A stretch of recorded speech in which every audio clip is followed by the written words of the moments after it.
ہاں پھر سن لو کہ ہم نے موسیٰ کو کتاب عنایت کی تھی تاکہ ہم ان لوگوں پر جو نیکوکار ہیں نعمت پوری کر دیں، اور اس میں ہر چیز کا بیان ہے اور ہدایت ہے اور رحمت ہے، تاکہ ان کی امت کے لوگ اپنے پروردگار کے روبرو حاضر ہونے کا یقین کریں۔ اور اے کفر کرنے والو،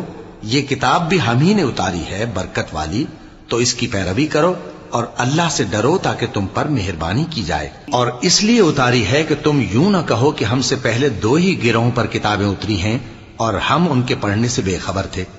یا یہ نہ کہو کہ اگر ہم پر بھی کتاب نازل ہوتی تو ہم ان لوگوں کی نسبت کہیں سیدھے رستے پر ہوتے۔ سو اب تو تمہارے پاس تمہارے پروردگار کی طرف سے